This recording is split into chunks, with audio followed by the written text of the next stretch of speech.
mengenang pemberian Allah itu hari raya. Maka setiap kali orang ingat Allah, dia sedang berhari raya. Maka berkata Ibnu Athaillah, setiap kali si murid dapat ujian, itulah a'yadul muridin, itulah hari rayanya para murid. Beda dengan orang-orang yang wasilun, yang qalbunya, ruhnya sudah usul, sudah sadar bertuhan. Setiap malam terasa Lailatul Qadar, setiap hari terasa hari raya. Hari raya itu hari bahagia. Mereka bahagia. Kalaupun nangis, nangis bahagia. Kalaupun sedih, sedihnya berujung kepada syahdunya hati kepada Allah Subhanahu wa ta'ala. Ini rata-rata orang di Batam merantau ya.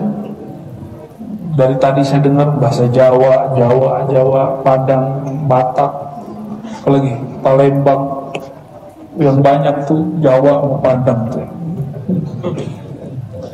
Takbiran malam 30. Allahu Akbar, Allahu Akbar, nangis. Ditanya, kamu ingat Allah ya? Enggak. Ingat siapa?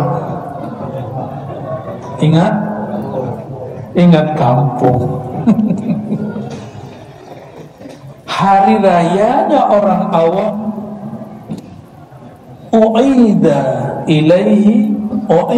ilaihi zakiratuhu, dikembalikan kenangan-kenangan kampungnya. Itu disebut hari rayanya orang awam. Nangis ya, benar gak?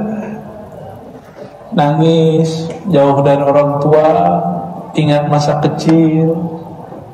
Itu hari raya orang awam. Kampung kita di mana? Surga beneran. Kampung itu bahasa lainnya asal. Di mana asal kita?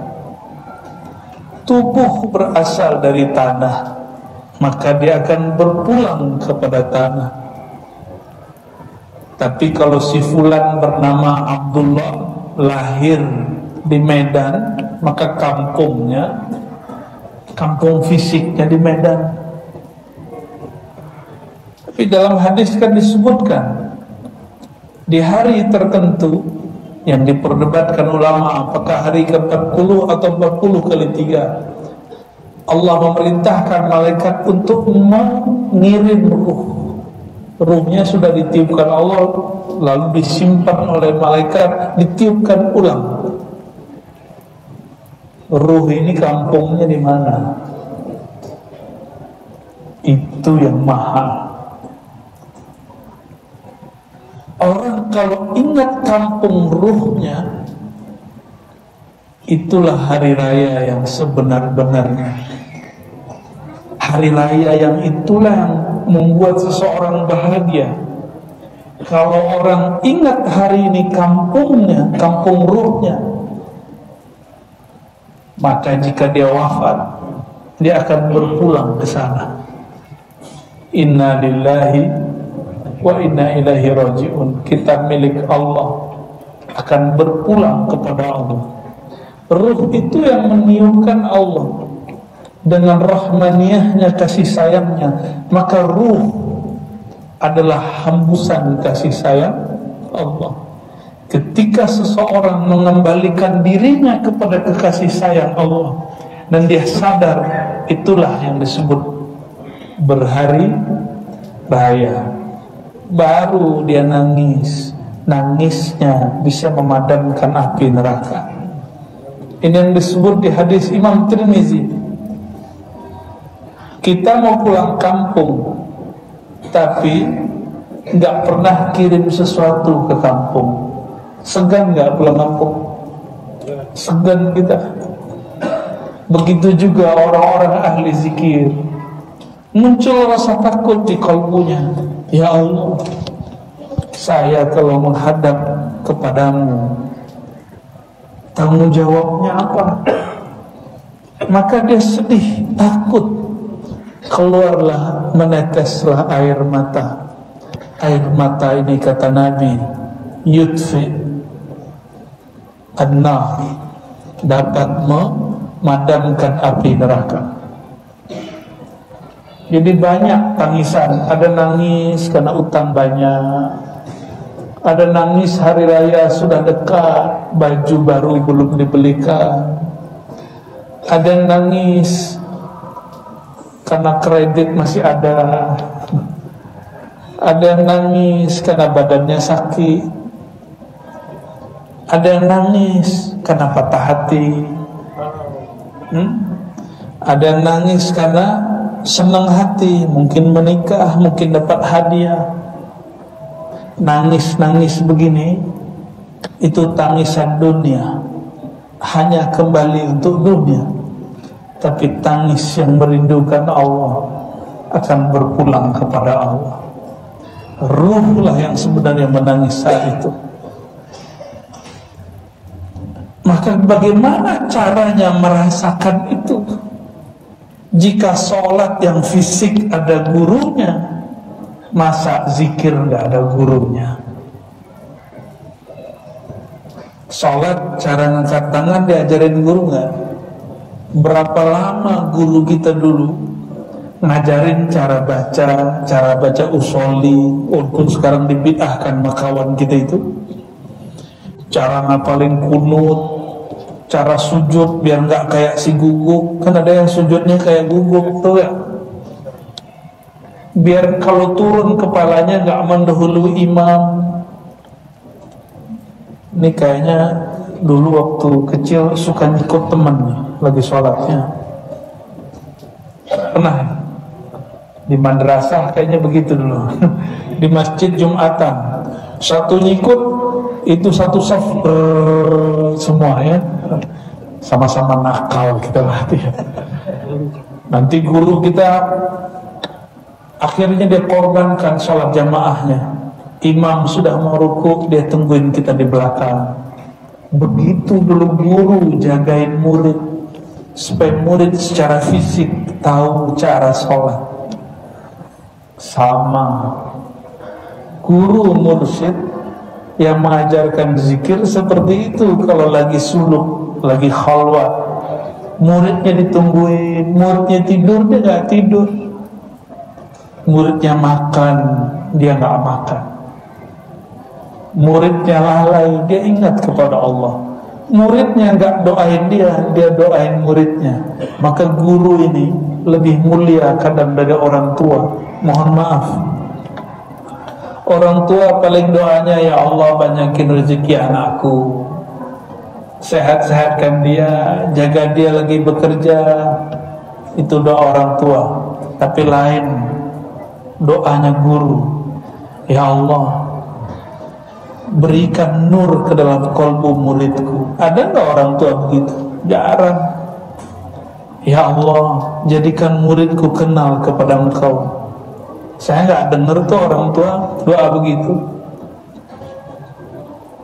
Udah banyak kita, dan kita pun sudah jadi orang tua. Maka saya berkaca di situ, ya Allah, malu. Pernah nggak Pak yang udah punya anak mendoakan, ya Allah masukkan nur iman, nur Islam, nur ihsan ke dalam kolbu anakku? Nggak ada kita doa begitu. Maka mulai malam ini doanya harus lebih dewasa.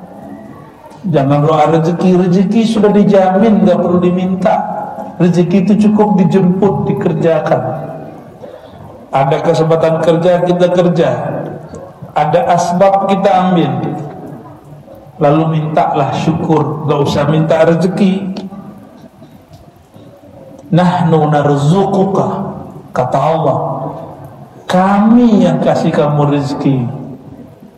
Gak usah khawatir, Allah yang jamin. Karena Allah yang mengirim rezeki. Allah itu lebih canggih dari semua kargo. Semua yang ngirim-ngirim itu apa namanya? Ekspedisi. Semua ekspedisi kalau alamatnya jelas, namanya jelas, nomor rumahnya jelas, salah kirim nggak? Jarang salah kirim. Kalau salah kirim tinggal komplain. Masa Allah kalah sama ekspedisi. Ya, boleh kita iklan sebentar ya. Apa namanya? JNE. Apa lagi? Tiki, apa lagi? Ya, ada yang lama dan tua, Pos Indonesia. Cuma sayang kita ini kemakan iklannya. Itu semua nggak akan salah kirim kalau alamatnya jelas. Loh, kok ada seorang hamba yang merasa dirinya hamba Allah, terus temannya dapat rezeki, temannya naik pangkat, temannya dapat jabatan, dia ngomong harusnya itu punya saya, harusnya itu rezeki saya, seharusnya itu jabatan saya. Kok ada orang begitu?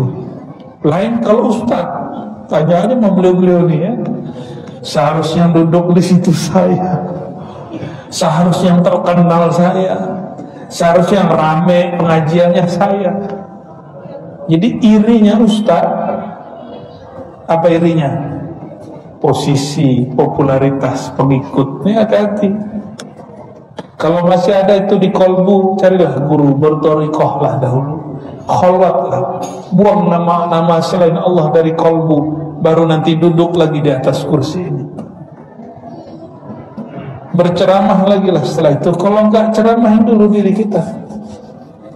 Masih terasa enggak enak kalau ada orang ngaji. Lebih bagus pengajiannya dari kita. Ini untuk para ustadz nih, saya nyeramahin diri saya sendiri. Suluk lagi Pak, cari guru lagi. Saya karena tahu diri saya ini enggak suci, berubah-ubah, maka setiap ke negeri manapun biasanya saya cari guru, kecuali di Batam. Udah gak sempet, mau jalan, mau ziarah aja gak sempet, listnya udah panjang gitu. Tapi gak apa-apa. Tapi coba perhatikan, kita kemana-mana, sehingga guru kita sangat banyak sekali. Saya ingin mengikuti jalannya para imam, Imam Bukhari, Imam Muslim. Mereka ini punya guru banyak, ribuan gurunya, sehingga dia punya dalil banyak kepada Allah, punya thariqah banyak kepada Allah Subhanahu wa ta'ala. Bapak Ibu Saudara Saudari kemakan Allah, apabila cara sholat fisik mesti ada gurunya yang membimbing, dan bukan sekali dua kali, kita berkali-kali datang baru bisa sholat. Masa ada orang pengen instan ingin bertemu Allah, bertemu Rasulullah? Masa ada orang ingin instan merasakan dahsyatnya menyebut nama Allah? Nggak bisa instan. Kita betapa tidak adil terhadap diri. Untuk mendapatkan rumah, untuk mendapatkan hidup yang berkecukupan, berangkat pagi pulang sore, benar? Berangkat pagi pulang sore, supaya apa? Dapat gaji, dapat duit. Itu ATM-nya biar keisi, sabar kena macet, kena hujan, kena panas. Kapan ada orang sabar supaya nama Allah dia tabung ke dalam dompet kolbunya? Dia mesti menahan rasa kantuk, dia mesti ngurangin makan. Mana ada orang begitu hari ini? Kalau gak berguru gak mungkin. Maka ulama kita mewajibkan berguru, sebagaimana belajar fikih wajib punya guru, belajar zikir pun wajib punya guru. Apa beda ilmu fikih dengan ilmu zikir, ilmu tasawuf? Ilmu fikih mengetahui sihah, kesahihan dan ketidaksahihan. Sahihan kana au batilan, sahkah amalan ini atau batal? Ini siapa yang punya ilmunya? Ahli fikih. bid'ah atau sunnah. Ini tugas ahli fikih, usul fikih. Tapi ternyata ada ilmu mengetahui sholat kita tadi itu diangkat apa enggak. Itu bisa dicek. Ada indikatornya, ada syarat dan rukunnya. Ada syarat dan rukunnya. Udah belajar belum ilmu gitu? Belum ya? Belum, makanya nggak ketahuan nih sholatnya diterima apa enggak nih. Wallahu a'lam bis. Akhirnya ngomong wallahu bisalam sampai mati begitu terus. Terus gimana nasib mau mati kalau sholat kita belum tahu kita diterima? Kita nggak tahu zikir kita wusul atau tidak. Gimana mau menghadap Allah Subhanahu Wa Taala? Mau pulang kampung tapi nggak pernah membantu orang di kampung, minimal bantu orang tua, bantu saudara, bantu tetangga, bantu orang di kampung. Berani pulang kampung? Nggak disambut sama orang kampung. Maka berkirimlah, sebutlah nama dia, itu benar-benar berkirim. Wirid itu sedang berkirim kepadanya. Setor ruh menghadap kepada Allah supaya Allah Subhanahu Wa Taala sambut kita nanti. Wala takunu kalladzina nasullaha fa'ansahum anfusahum, surah Al-Hasyr. Jangan kamu menjadi orang yang lalai kepada Allah, nanti Allah juga pura-pura lalai kepadamu. Jadi kalau nggak pernah mengenang-enang yang di kampung, orang kampung nanti cuek sama kita. Nah, pemilik kampung akhirat itu Nabi Muhammad SAW. Beliaulah rajanya. Ana sayyidu waladi Adam yaumal qiyamah, kata beliau. Akulah tuannya, aku yang menguasai nanti di sana. Maka siapapun para nabi tidak akan dapat izin membantu siapapun kecuali izin dari Nabi Muhammad SAW. Nabi Muhammad siapa yang mengizinkan? Allah.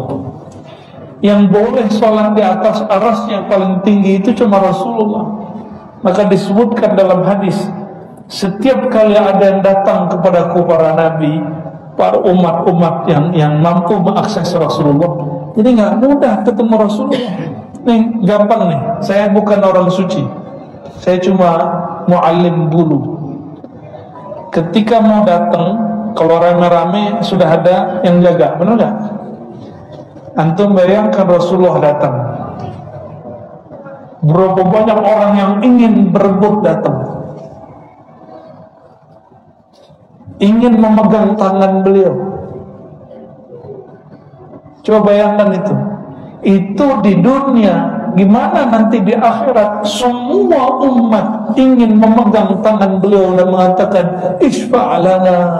Maka sebelum mati baca itu banyak-banyak, isfa'lana ya Rasulullah, beri syafaat kami wahai Rasulullah, bantulah kami wahai Rasulullah.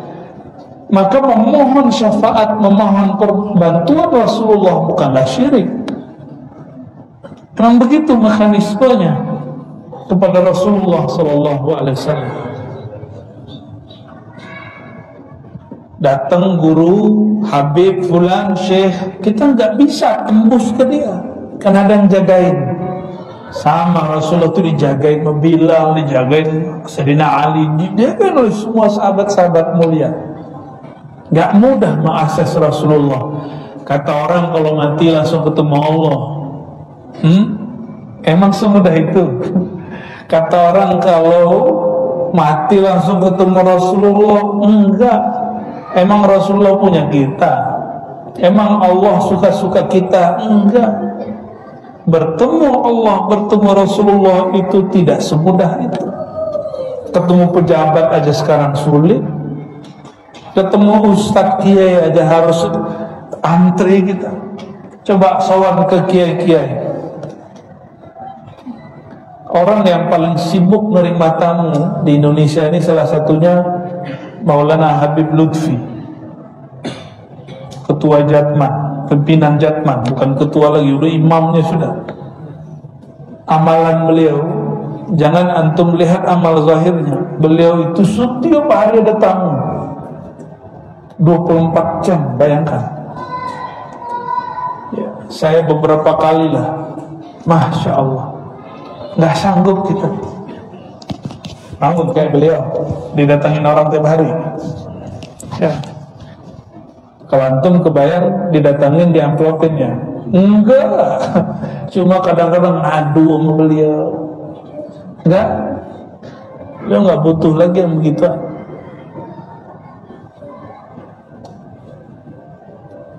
Itu mau ketemu sulit loh. Karena ada yang jaga ini enggak tega. Guru tercintanya kelelahan karena tamu berdatangan terus. Bayangkan Rasulullah. Jadi nanti makhluk paling sibuk itu adalah Rasulullah sallallahu alaihi wasallam.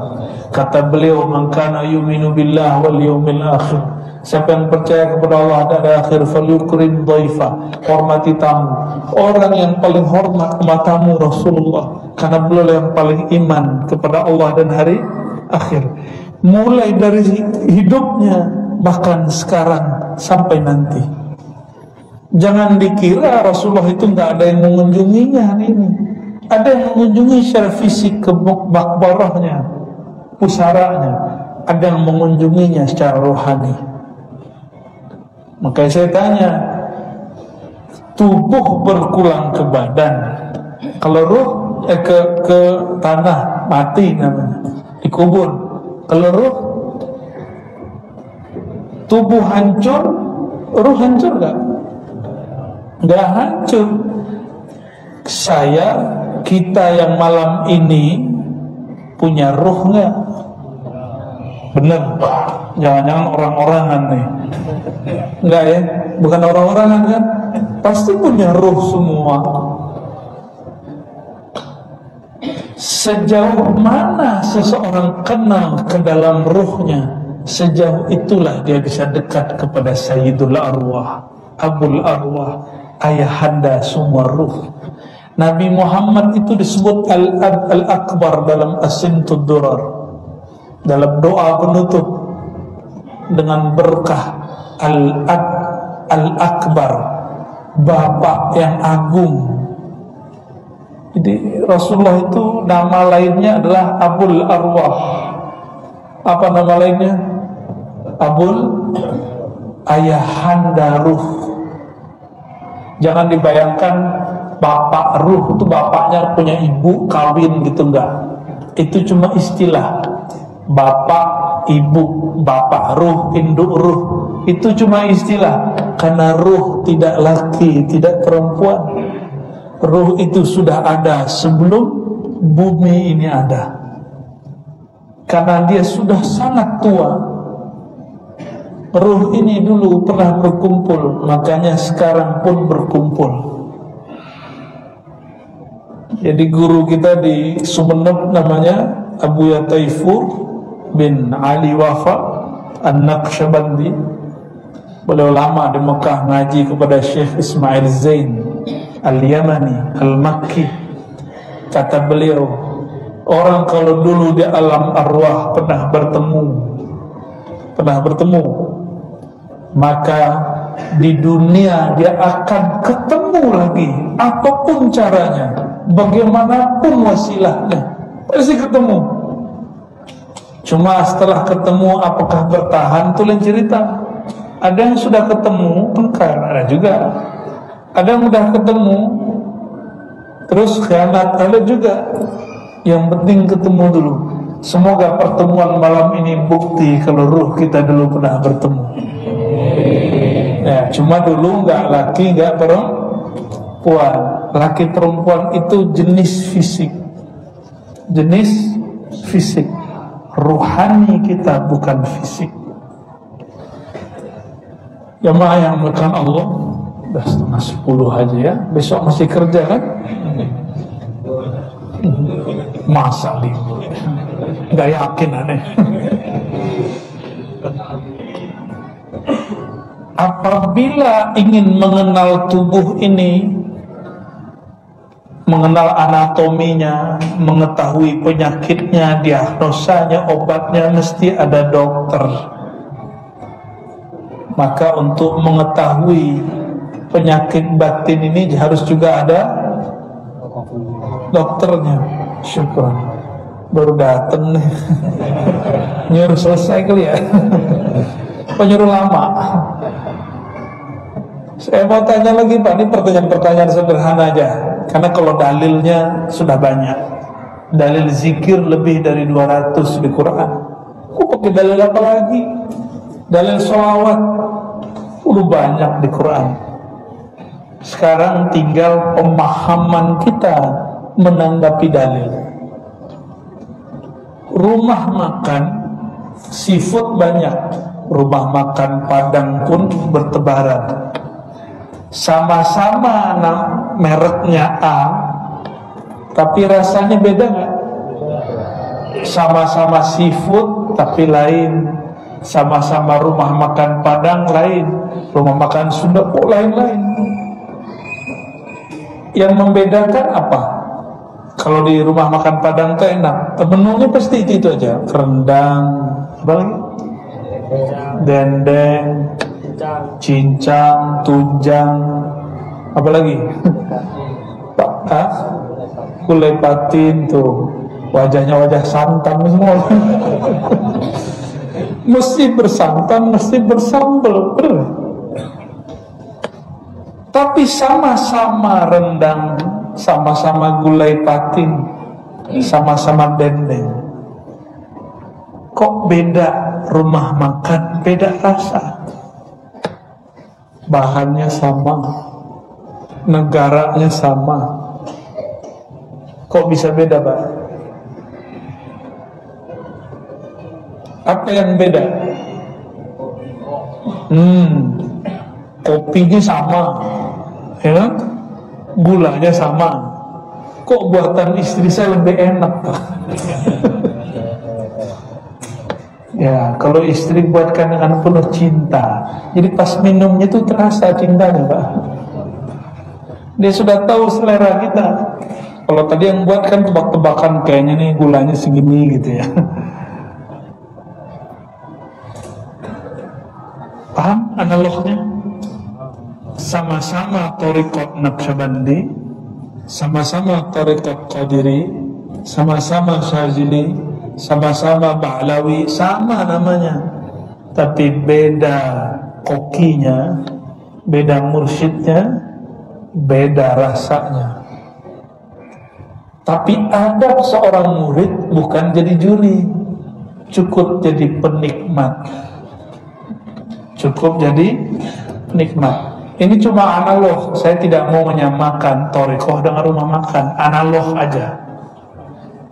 Kalau di thariqah sudah baiat, sama dengan kita masuk sekolah. Bisakah kita menyekolahkan anak dua tempat di jam yang sama? Kepala sekolahnya mesti satu, tapi guru-gurunya boleh banyak. Paham maksudnya? Kamu boleh paham? Ya. Sekolahnya beda, tapi kurikulum sama. Kenapa ada murid yang pinter, ada yang kurang pinter? Bahkan kelasnya sama, gurunya sama, kurikulumnya sama, papan tulisnya sama.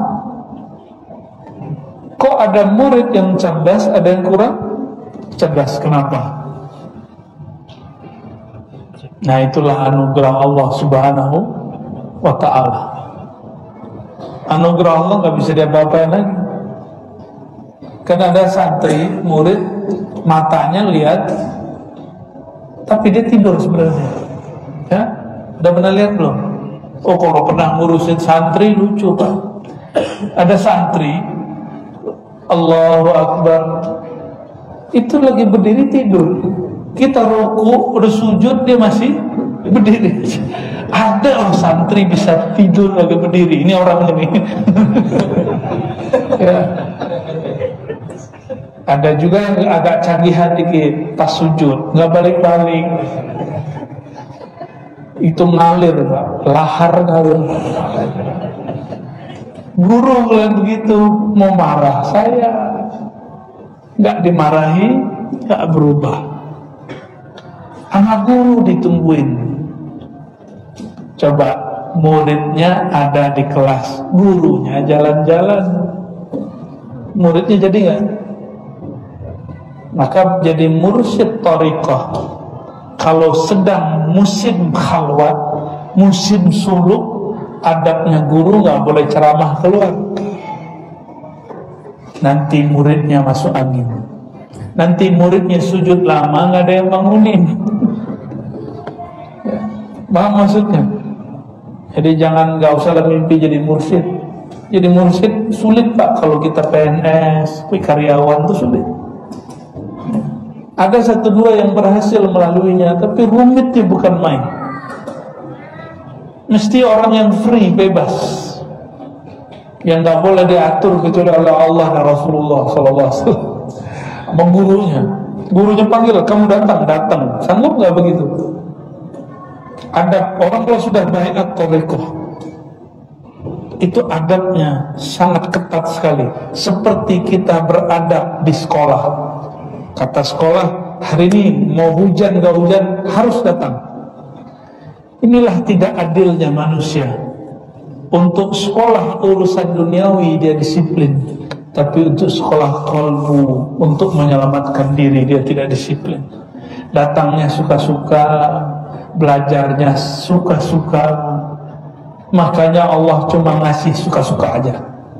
Nikmat zikirnya ya suka-suka Allah lah. Kalau orang rutin setiap hari bekerja dari jam 8 sampai jam 5, 8 sampai jam 4, maka gajinya tetap. Sama al-minhah al-ilahiyah, gaji rohani, boleh diistilahkan begitu. Rahasia-rahasia pemberian rohani itu juga akan rutin turun setiap bulan, setiap minggu, setiap hari, apabila seseorang dia rutin menabung nama Allah Subhanahu wa ta'ala. Dan itu nggak mungkin kalau nggak ada. Kalau kita kerja karyawan pasti ada advisernya, benar nggak? Pasti ada supervisinya, pasti ada manajernya, pasti ada jenjang ke atas. Dalam urusan dunia bisa terima, bisa disiplin, tapi kalau urusan qalbu nggak bisa disiplin.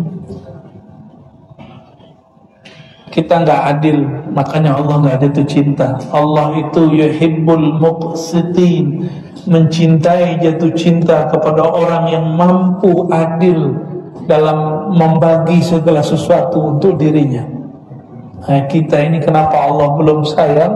Karena kita belum adil. Makan berapa kali sehari? 3, benar? Coba antum bisa nggak zikir 3 waktu? Pagi, sore, malam. Yang makan 3 kali sehari badannya sehat, tapi kalau kebanyakan penyakit gula ya, berarti dia salah cara makan. Sekarang cara makan sudah ada thariqahnya.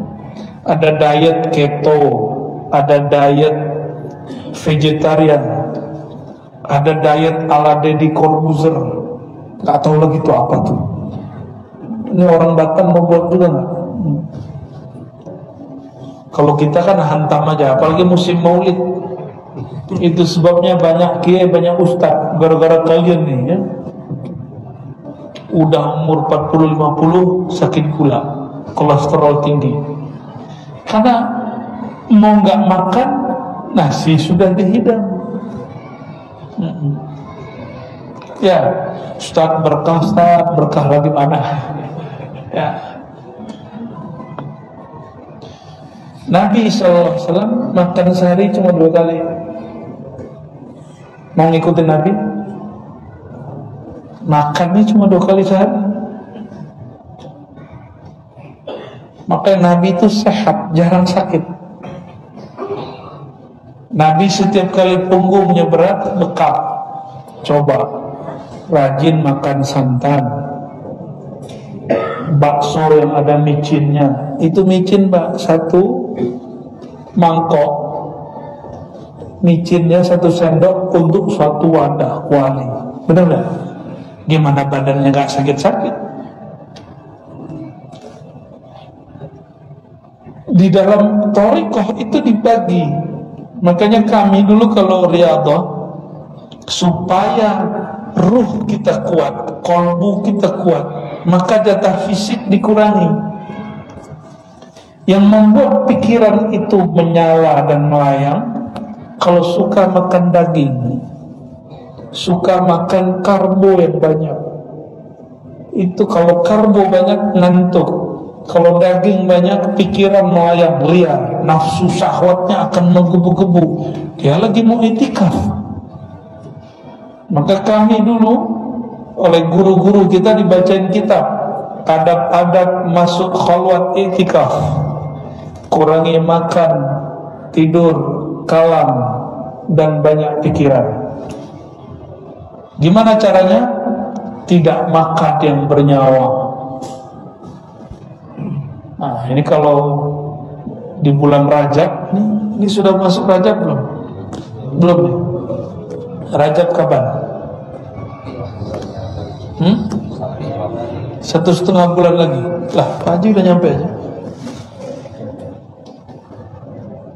Itu orang kalau lagi khalwat, dia mesti ngurangin makan, Pak. Sebab dia nggak kemana-mana, dia cuma masuk ke dalam khalwat, dia zikir di situ, mesti ngurangin. Coba kalau kita ini makan banyak,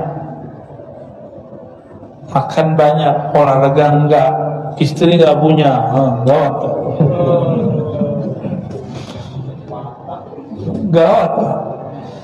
Itulah sebabnya ada orang ikut khalwat i'tikaf 2 hari minta pulang, karena diajarkan jangan banyak makan, dia banyak makan. Diajarkan jangan banyak pikiran, dia banyak pikiran. Apalagi kawan-kawan saya yang sekampung, tahu kampung saya Pak di mana, Pak?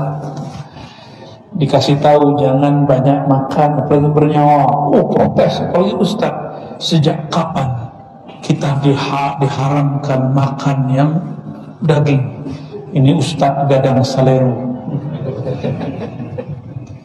Giliran datang ke dokter, dokter ngomong, Ustaz jangan lagi makan tunjang, gazebo, jangan yang bersantan. Patuh dia mau sama dokter. Giliran datang ke guru mursyidnya ngomong jangan makan begini. Itu protes. Sejak kapan Allah mengharamkan itu? Itu gadang salero. Nafsu makannya gede. Dia bisa terima ilmu sekuler, tapi nggak bisa terima ilmu kerohanian, punya disiplin sendiri. Kenapa orang-orang thariqah itu kadang punya pakaian khusus? Sebenarnya nggak ada pakaian khusus, itu cuma adab mereka aja. Tinggal dibalik. Anak kita sekolah hari Senin, bajunya beda dengan hari Selasa. Boleh nggak dia pakai baju kaos? Nggak boleh. Kenapa sekolah boleh buat peraturan begitu? Kenapa surau-surau nggak boleh buat peraturan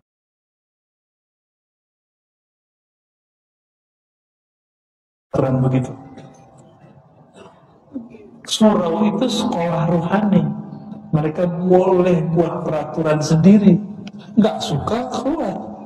Sama kayak sekolah ngomong, kamu nggak ikut peraturan kami, cari sekolah yang sesuai kemampuanmu. Cuma hari ini kalau murid digituin, banyak yang melawan ya. Yang melawan kebanyakan ustadz juga, karena ustadz ini kebanyakan dalil. Dalil itu kalau kebanyakan nggak kenal yang dimadlul kan, keracunan dalil dia. Dalil itu kan isinya bertanya. Nih, jangan pakai lagi viral itu ya. Bapak Ibu saudara bukan Allah, pendek kalam, pendek cerita, Al-isnad minad din, kata Ibnu Mubarak. Ini yang mau saya bacakan tadi. Al-isnad, bersanad, berguru, berthariqah, bermazhab, itu separuh agama. Maka kita ini pemahaman agamanya, kehusuan sholatnya, kedisiplinan beramalnya tergantung bergurunya kepada siapa. Boleh nggak berguru lewat online? Boleh, tapi itu cuma guru-guru acak. Karena kalau buka video A, muncul video si B. Benar nggak? Supaya kita punya pegangan, carilah guru yang bisa menjadi rujukan. Jadi kalau muncul video-video godaan, kita nggak menyimak itu lagi. Al-isnad minad din, laulal isnad laqala man sya'a ma sya'a. Kalau bukanlah karena orang punya guru, punya mursyid, punya imam, punya mazhab, punya thariqah, semua orang akan ngaku suka-suka. Dia akan langsung mengatakan enggak usah ikut imam, langsung saja kepada Allah dan Rasulnya. Dan itu sudah terjadi saat ini. Sudah terjadi saat ini. Enggak usah ikut guru. Benar enggak? Cukup kalam Allah dan kalam Rasulnya. Ma qala Allah wa rasuluhu, kayak paling benar aja. Apa yang Allah kalamkan dan Rasulnya, kayak dia pernah dengar Allah langsung. Yang mendengar Allah langsung namanya siapa? Nabi. Yang dengar Rasulullah langsung siapa? Sahabat.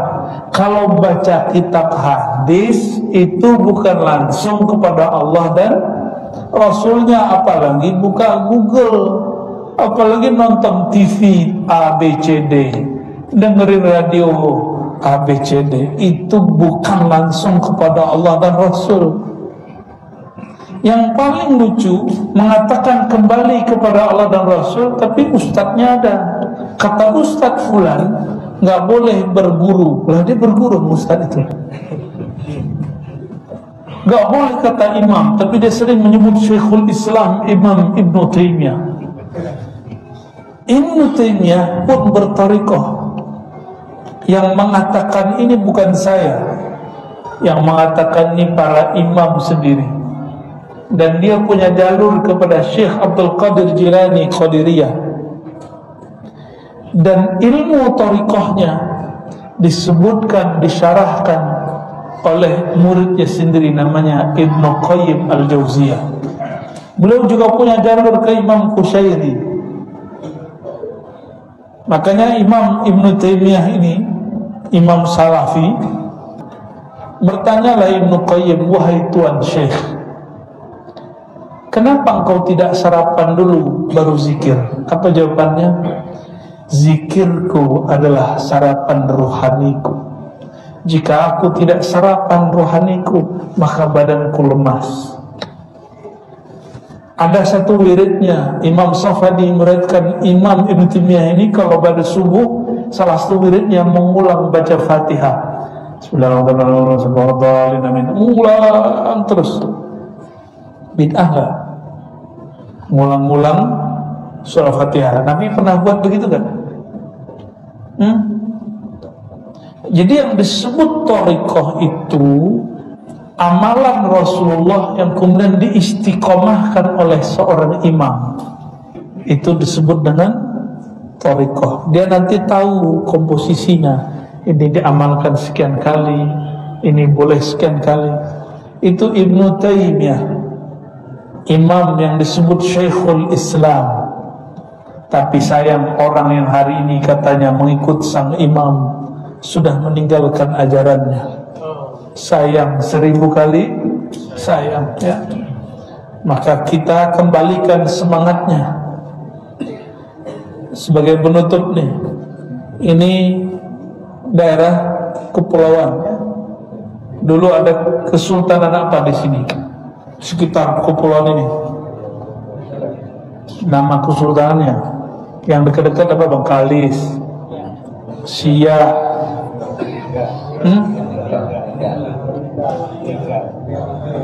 Lingga. Apalagi? Udah. Kalau yang dulu bahkan Johor itu menguasai ilmu juga. Ini biasa. Zaman-zaman itu raja-raja saling ekspansi sesama muslim. Malaka juga ikut, ya. Ini tuker-tukeran dari dulu. Bapak Ibu saudara makan Allah, itu raja-raja Melayu. Mereka hampir semuanya punya guru thariqah. Hampir semua. Kerajaan Siak itu ada mursyidnya. Seingat saya namanya dulu itu Raja Ali Haji dia ngambil thariqah kepada Syekh Ismail As-Simaburi. Ngambil thariqahnya ke orang Simabur. Tapi orang ini bukan di kampung ditinggal, dia lama di Mekah. Syekh Ismail ini mengambil dari Syekh Abdullah Al-Arzinjani. Syekh Abdullah mengambil dari Maulana Khalid Al-Baghdadi Ad-Dimashqi. Ilmunya dibawa ke tanah Melayu. Akidahnya Asy'ariyah Maturidiyah, fikihnya Syafi'i, thariqahnya Naqsyabandi. Naqsyabandi ini ada cabang-cabang juga. Di generasi setelah dia ada namanya Sultan Muhammad Yusuf, seingat saya. Dia ini ikut Naqsyabandi yang lain. Jadi dulu istana-istana menjadi tempat tawajuh orang zikir khususiyah. Istighosahan di situ, maulidan di situ. Maka kita berharap semoga negeri kita ke depan istana itu ada maulid. Maulidnya bukan seremonial, tapi orang baca dibaan di situ. Amin. Ya.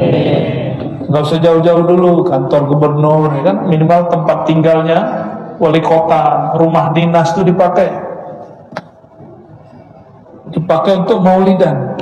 Nggak usah acara besar-besar, dia aja bersama anggota-anggotanya. Kalau maulid sudah mulai ada di kalangan pemimpin, maka kepemimpinannya diberkahi. Kenapa? Dia nanti terinspirasi oleh Rasulullah Sallallahu Alaihi Wasallam. Bapak Ibu yang bukan Allah, jika semua pemimpin-pemimpin kita dulu di negeri ini mereka berthariqah, Muhammad Al-Fatih berthariqah. Siapa lagi? Salahuddin Al-Ayyubi langsung ke Syekh Abdul Qadir Jilani. Terus kenapa hari ini Islam mau dibangkitkan tapi orang benci kepada tasawuf dan thariqah? Maka saya boleh kalamkan satu hal sebelum kita tutup. Jika ingin bangkitkan Islam, maka bangkitkanlah ilmu kerohanian. Jika ingin membangkitkan ilmu kerohanian, maka satu-satunya jalan hidupkan thariqah sufiyah yang muktabarah. Nanti ruhani umat akan bangkit. Dan ini ada porsinya, bisa untuk orang awam, bisa untuk orang kiai. Jadi thariqah tidak khusus untuk orang alim, boleh untuk orang awam, boleh untuk orang santri. Ya, baca kitabnya Syekh Abdul Somad Al-Falembani untuk para ustadz yang masih menyaksikan orang awam berthariqah. Syekh Abdul Somad Al-Falembani dalam Siyarus Salikin, ya, dan satu kitabnya yang kecil tentang fikih menyebutkan bahwa thariqah tasawuf itu porsinya harus dibedakan antara orang awam, penguasa, orang berniaga, dan santri, begitu ya mutajarrid, orang khusus. Nggak boleh kita halang-halangi, tinggal nanti kurikulum yang dibedakan, ya. Maka saya mengimbau para kiai, ayo semuanya berthariqah. Kalau nggak akan pernah menikmati satu lafaz Bismillah. Allah akan haramkan nikmatnya sujud. Kenapa? Dia arogan, nggak mau berguru. Jadi thariqah itu yang saya rasakan dalam batin saya adalah menghancurkan ego. Ini yang paling mahal dari orang thariqah. Mau datang ke guru, gurunya nggak kuliah, nggak nyantri seperti dia, tapi dia cium tangan gurunya. Itu dahsyat itu orang. Berarti dia sudah menghancurkan egonya sehancur-hancurnya. Yang paling sulit ustadz, lagi-lagi ustadz. Maka para asatidz Nanti kalau ada mursyid datang, ambil ilmu dari beliau-beliau ya. Cari yang lebih senior, lebih tua lah. Semoga Allah berkahi saya kepada hadir malam ini ya.